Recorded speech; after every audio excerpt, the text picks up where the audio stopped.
Ex-wife demands my life-saving cancer treatment money to buy her new stepson a sports car. When I refused, she drags me to court and regretted it. I, 36M, used to think my marriage would survive anything, until life smacked me in the face with a cancer diagnosis. Back then, I truly believed my wife would stand by me.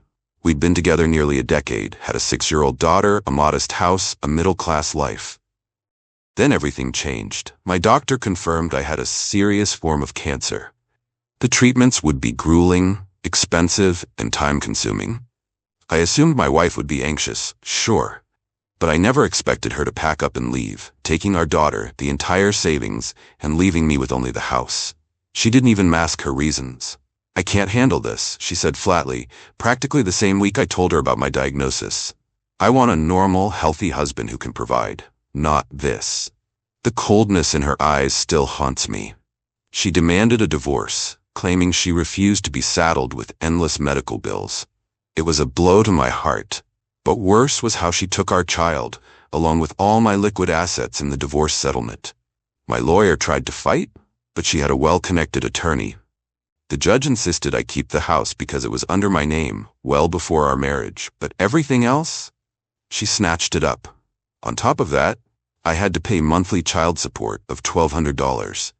In my condition, that stung, but I'd do anything for my daughter's well-being, even if it meant scraping by. Only after the papers were signed did I truly register what had happened. No real apologies, no concern for my health. She walked out, calling me useless to her. The heartbreak merged with the dread of my upcoming treatment. I wondered how I'd afford the chemo sessions. I had basic insurance, but the co-pays were daunting. My ex-wife didn't care. She left me to handle the battle alone. But I wasn't alone, not entirely.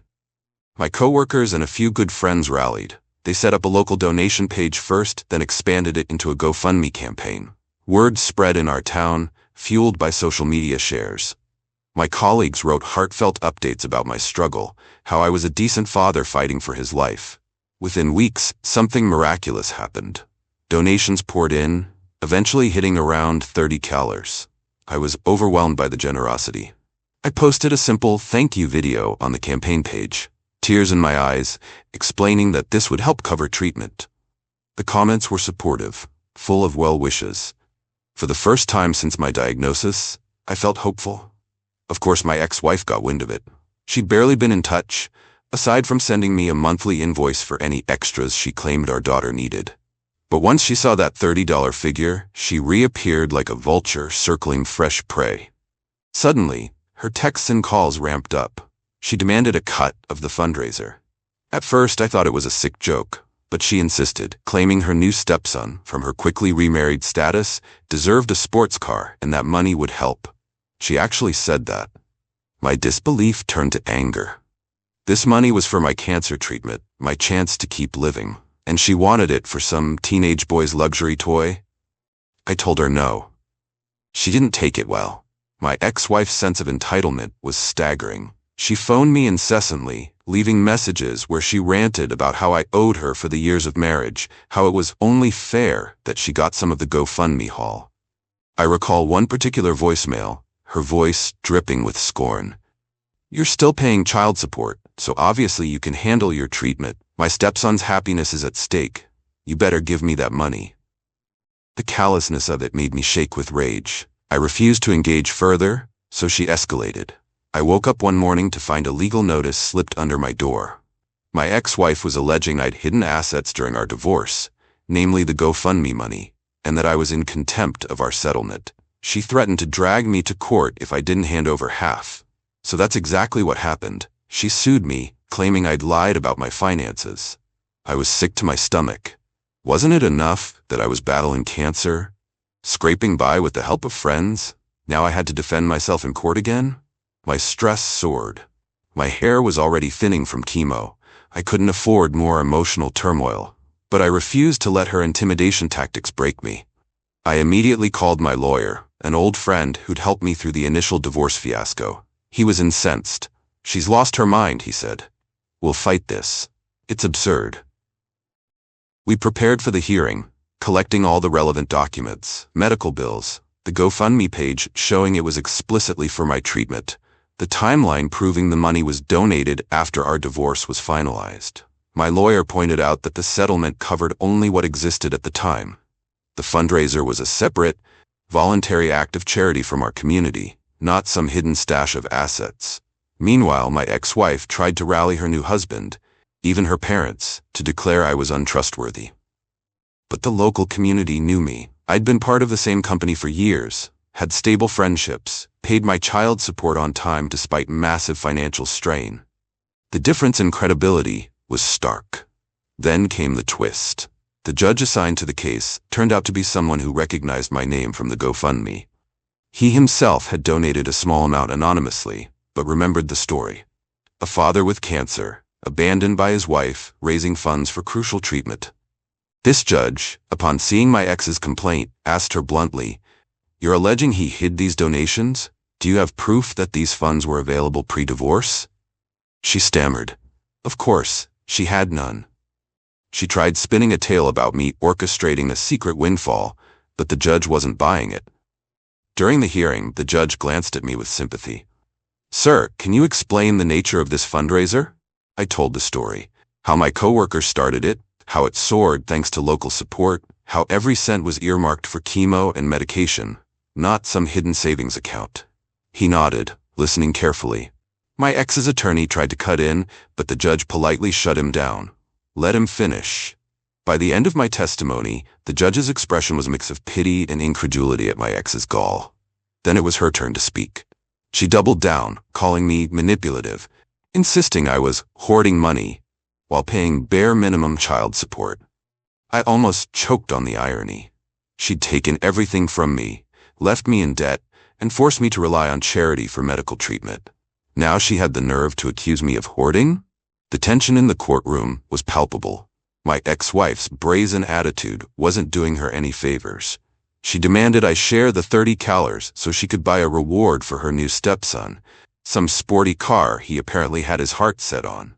The judge's jaw clenched at that. "Ma'am," he said, voice measured, "are you saying you want to redirect a cancer patient's donation money to fund a luxury vehicle for your new spouse's child?" She blinked, then stammered about how family needs come first, and how I already have enough coverage from insurance. The judge's eyes flicked to me sympathetically, noticing my visibly weakened state from treatment. He asked to see evidence that my insurance fully covered chemo. I provided documentation of high copays, the specialized treatments not fully reimbursed. He nodded. Clearly, these funds are for necessary medical expenses, not surplus wealth. My ex tried another tack, claiming I must have hidden assets, because how else could I keep paying $1,200 monthly child support on top of cancer costs? My lawyer stepped in, calmly explaining that the child support was forcibly drawn from my modest paycheck, leaving me with very little. The actual medical treatment costs soared beyond what my partial coverage handled. The GoFundMe was literally a lifesaver. The judge, scanning the numbers, said nothing, but his expression spoke volumes. When the judge asked if she had any direct proof of hidden assets, she fumbled. She had none. She tried referencing the bank accounts from our marriage, but we pointed out they'd been drained by her as part of the divorce settlement, leaving me with near zero. The judge's patience wore thin. "It appears your claims lack basis," he stated. Desperate, she turned emotional, accusing me of using cancer as a sympathy ploy to gather money I refused to share. The judge's face hardened. "I see. And you believe you're entitled to these donations?" She nodded, doubling down. "Yes, because it benefits our daughter as well. He can't just keep everything to himself." My frustration boiled over. "These donations are for my treatments, so I can live to raise our daughter. How does buying your stepson a sports car help our daughter?" She glared daggers at me. "Stop playing the victim.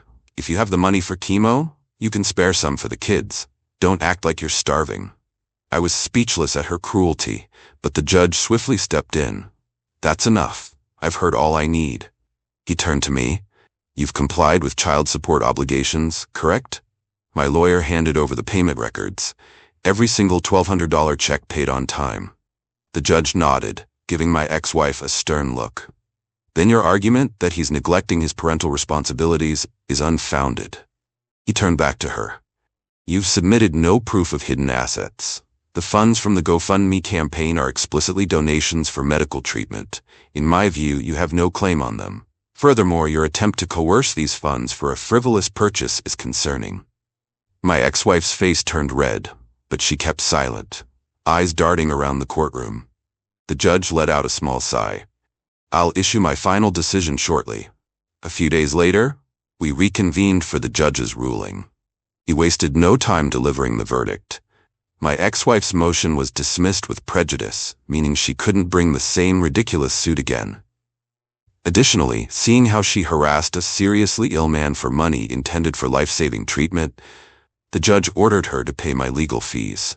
He also deemed it appropriate to reduce my monthly child support, given my medical condition and the ex-wife's remarried status. When the judge announced that child support would decrease, she looked ready to explode. She shouted, "That's unfair. I'm raising his daughter." But the judge calmly reminded her that she'd already taken the bulk of our marital savings, and my income was diminished by my illness. The judge found her excess demands unmerited, especially after her attempt to seize my donation money. Thus, justice slammed down on her entitlement. She'd walked into court expecting to bleed me dry. Instead, she walked out owing me money. I couldn't hide my relief. My ex-wife's face was a mask of shock and fury as she stomped out of the courtroom, her new husband trailing behind, looking more embarrassed than angry. A wave of relief washed over me. My lawyer patted my shoulder. "You deserved that victory." The reality that I might finally keep the 30 CALR for my battle against cancer was indescribable. Beyond the money, it felt like I could breathe again, vindicated, recognized as someone who simply wanted to survive, not a manipulator hoarding secret funds. Over the next few weeks, I used those donations for their intended purpose: chemo sessions, medication, nutritional support. My colleagues and friends from the campaign were thrilled I kept the funds. Some had worried the ex would somehow succeed, but seeing her defeat brought them satisfaction. The entire fiasco became small-town chatter. The ex-wife who tried to buy her new stepson a flashy car with her cancer-stricken ex-husband's fundraiser money and got smacked down by a compassionate judge. Her new stepson, from what I heard, never got that sports car. She also struggled to pay my legal fees. The monthly checks for child support shrank, forcing her to adapt to a less lavish lifestyle. Our daughter remained mostly unaffected, aside from noticing her mother's sour mood. I still saw my little girl whenever my health allowed. I tried to shield her from the drama. She was only 7 now, innocent and undeserving of her mother's twisted sense of entitlement. Meanwhile, I continued my treatments with renewed hope. This victory in court reminded me I wasn't alone. My friends, co-workers, and even the judge recognized my sincerity. The thought of my ex-wife's outraged expression still made me chuckle sometimes. She truly believed she'd waltz in, spin a sob story, and walk away with my donation money. She never counted on the judge seeing through her lies.